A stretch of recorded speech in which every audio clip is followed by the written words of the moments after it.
Kyler Murray holds his first press conference of 2024. Rookie wide receiver Marvin Harrison Jr. makes an impact on the team and the community. And Budda Baker discusses his last year under contract. Let's get into it. Turn up your volume. Because you're about to listen to The Sick Podcast with Kelly Singh. Murray heaves it downfield. It is. Oh, it's caught. It is caught. DeAndre Hopkins. Miraculous. It's Murray magic. The sickest Arizona Cardinals podcast. It's gonna be sick. Welcome to the sickest Arizona Cardinals podcast. I'm your host, Kelly Singh, along with my fabulous co-host, Charlotte Shaff. What have you been up to this week, Charlotte? Well, it is June in Phoenix, so it's hot as heck. I don't know what you guys are doing, but I'm trying to spend a lot of time inside in the AC. Other than that, my life right now is carting my two boys back and forth to their summer camp and summer classes at Brophy.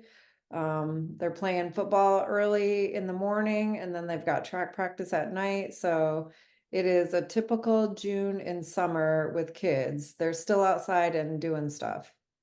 Oh my goodness. I am out of this phase for our listeners. My children are now both adults and grown, and I just want to lay by the pool all day. Is there anything wrong with that? As long as you're wearing your sunscreen, please. Yes, I am wearing my sunscreen. Promise. Okay, promise. Mineral-based is best. Okay, that is a good note. Write that down, everybody. Mineral-based, and now I need to go and check mine. Yes. As the wife of a man in dermatology, please wear your sunscreen. Everybody take note. Well, this is kind of a slow news week, Charlotte. We have, a few things that we can touch on, but that's okay. Not every week is going to be a blockbuster. What can we say? But we're going to lead off with probably the juiciest story of the week, and that's Kyler Murray held his first press conference of 2024. There was a lot to unpack, lots of really fun sound bites from Bo Brack. If you don't follow him on Twitter, go ahead, and he's got all the little sound bites. Friend of the podcast, Donnie Druin, he wrote an article about Kyler's first press conference, and the Cardinals posted an extended version of the press conference if you're curious. What jumped out at you? What were some of your favorite takeaways, or even just a favorite takeaway? Well, first of all, this quote, if you can see it in here, is I posted this on my Instagram stories. That is my quarterback. I was so impressed with his press conference. Just the fact that you can tell that he's matured. Yeah. We all gotta say that this kid has definitely started to grow up, and his confidence and the fact that he is basically saying, his main job and his main motivation is to get to the Super Bowl and win that trophy. So that was very exciting and invigorating to hear from Kyler. And just the fact that there was a lot of positivity from his press conference really made me happy and excited. I agree. Let's just be honest. At least for me, it was difficult to be a Kyler fan over the years. It started off super exciting, and then it's like, okay, what are we doing here? What's happening? Are we gaining any momentum? And now it's exciting again. Like you said, he's matured. That's obvious. And he's healthy. He's healthy. Exactly. So it makes it much easier to be a Kyler fan. And I am proud to say I'm going to be a Kyler fan. I'm on the Kyler train. Good. Let's go. But my favorite thing he said was if Dortch was 6'5", he'd be a top 5 receiver. And that sat with me because the receiving room for the Cardinals is tall. Previously, they were not. Many of them were under 6 foot. And now I think only Greg Dortch might be the only one under 6 foot. Oh, wow. Yeah. And so I think he's 5'11". But he plays like he's 6'5". I Oh, think that yeah. might be like how Kyler was getting at, is that, he's being overlooked because he's not 6'5". If he was 6'5", he'd be a top 5 receiver. And in my head, I finished that quote as, but he's not, and that's okay. He's doing well. He's a great player, and so many people hold the torch for Dortch. So Yep. it's okay. And I can already hear some of the naysayers say something about what Kyler said in regards to that. Well, if he was 6'5", then you could see him too. Just Exactly. but, All those comments are out there, but we have such, I think we've talked about this a lot. We have such a great culture going now, such a great locker room, such great leadership. The maturity of Kyler has grown that leadership as well. So it's gelling. Mhm. It's gelling. It is. It is. And I'm all for it. I'm all for it. I can't wait. I know. And gelling along with these are our rookie players. Mhm. So Gannon spoke about Marvin Harrison. OTAs are done. This was the last week of OTAs. So Coach Gannon got to talk about Marvin Harrison Jr. And he says that he works hard, almost too hard. He's Mhm. extremely detailed. He does a lot of extra work, probably too much. I'm going to be fighting him about that, Gannon told reporters. So Donnie Druin wrote this up in one of his articles on SI.com.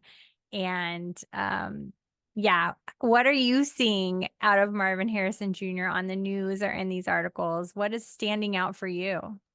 I mean, he's having fun. He's impressive. He is showing us that he is all in.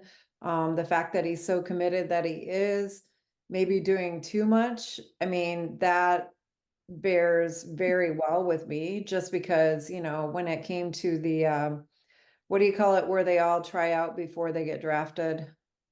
Oh, yeah. The combine. Combine, Yeah. okay. Yeah, because everybody's saying, oh, he wasn't going to be a part of that. He's just being a prima donna, that kind of thing. I'm like, no, I mean, he's putting in the work. He knows that he's worth it and he's going to show it. And he's going to start off, as fast and ready and hot as possible. And I think that's a great way to start making an impression with the team and the coach. I agree. I think it's just like with any job, right? You want to go above and beyond and prove that you are the right candidate for the position. It makes total sense. Mm-hmm. And it's definitely awesome to see how much fun he's having with his teammates. Did you check out the flag football that they were playing with the high school girls team? That was pretty cool, pretty fun. There was like a really good, memorable, like viral video that's going on right now where all the guys were super impressed with this amazing throw that the quarterback from the flag football team made. That was just a ton of fun. And I just love to see everybody so hyped up. And I love to see the guys getting so excited for the girls football or a flag football team.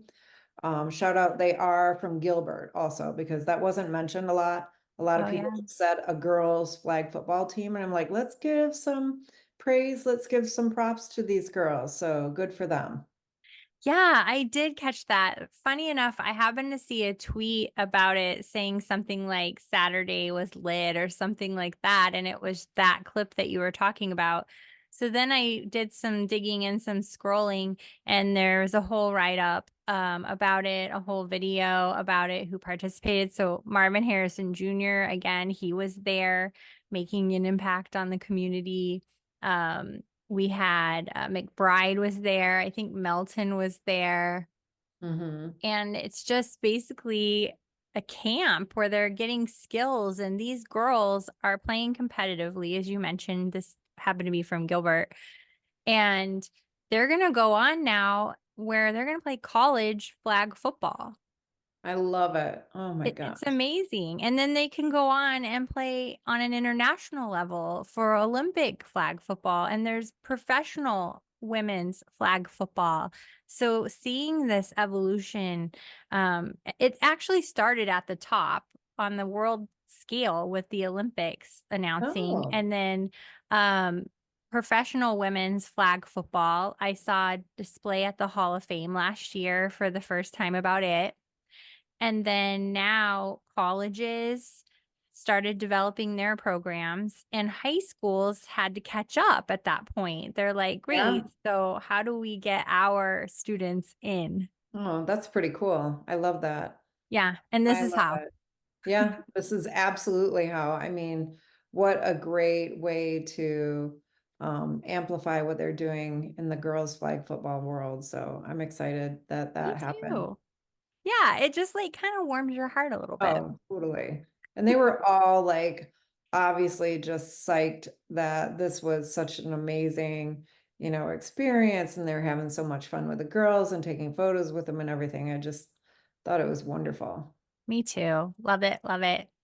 Well, on this little shorty bite size episode, there was one more thing I wanted to cover this week, and that was another article. We're just out here pushing articles. Go out there and read. Another article by Donnie Druin at SI.com was about Budda Baker and being his last year under contract with the Cardinals. We talked about this with James Conner Mhm. and how he felt about it. And I feel like we get a similar vibe from Budda Baker. And he actually says something very similar to James Conner, that he wants to be a Cardinal, but at the end of the day, he understands the business. It's almost word for word what we got from James Conner. I know, I know. And it's tough because I think that sometimes what they say to us sounds very just kind of, oh, they're saying it's the business, but I think inside that would kind of, I mean, it depends, but I would think that it would kind of feel like you want to be a legacy, you want to be with one team, you want to be with a team that drafted you, and to Mhm. know that that could happen even out of your control. They say it, and I am hoping that inside they're really thinking, I do want to do as well as I can so I can stay with this team and they'll re-sign me. I really think so, especially with this whole shift with Kyler healthy, with new additions, with coaching changes, and this whole upward trajectory. Mhm. I really do feel like that they want to stay. At one point, he didn't want to stay. I know when he said that last year, it like broke my heart. I thought, oh my God, Buddha, we want you. We want you. I don't want you to Mhm. leave. Right. But do you blame him at that point? Like his career is, they're all limited, Yeah, being banged up and getting older, and they want to do something big with their career. And I feel like he was probably like, am I going to be able to do that here? Probably not. And right. now this year comes around and there's a whole different, like I said, trajectory.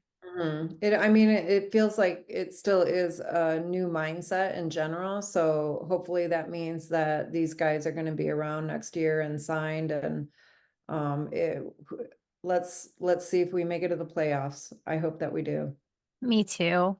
I mean, he says that he's going to continue to do his job at a high level. He's going to continue to play elite football, which we all know that he does. He plays elite Yes, yeah. football. And he's been a great like motivating part of the team in general. I mean, when he was on that what was that HBO show? The Hard Knocks. Oh, when he was on Hard Knocks, I mean, we all fell in love with him there, and he got a lot of FaceTime, and you could tell that he was someone that everybody looked up to. So I hope that it continues. Me too. Speaking of Hard Knocks, you just, jostled something in my brain. They announced that they're doing way more than they've ever done before. So there's always like the camp preseason, Mhm. you're gonna get cut. And Mhm. then they have those episodes, and then they have in-season episodes, and apparently they're going to follow multiple teams. I think it's going to be Ooh. a team from each division. And so I think that's really exciting because it gives you a lot of insight on these other teams that you never had before. Yeah, I like that too, because I feel like you get to love the game a little bit more than just focusing on one team. And I feel like it's a little bit more lopsided when it's just one team. So that's pretty cool. I can't wait to see that. Yeah, I know. Me too. I think that's when I really fell in love with the Lions was because of Hard Knocks. I wouldn't have really paid much attention to the Lions outside of just my fantasy league or whatever, but you start to get excited to watch games for teams that you fall in love with. Mm-hmm. I love it. Well, that is really all we have to talk about. I know it was bite sized, but you know what? I think that's better sometimes. Who wants to sit around for an hour and ramble?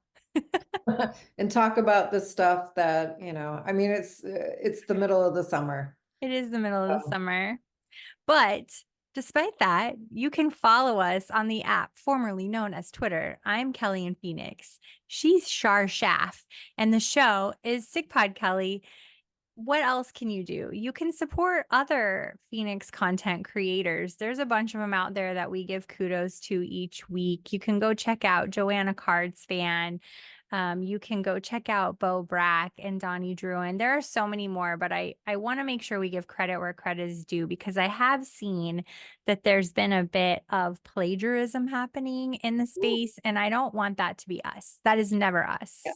No, that is not us. No, not good. I mean, in the end, on social media, instead of plagiarizing, just freaking retweet, repost, give credit. That's the most important thing. 100%. And speaking of, reminding you all to please subscribe to our YouTube channel. Please like, share, anything you can do to support our show. We really appreciate it. And make sure that you watch us either on YouTube or download us on your favorite podcast app. And we can't wait to talk to you again next week. Bye. Bye. And that's a wrap. Hope you don't miss us too much until next time.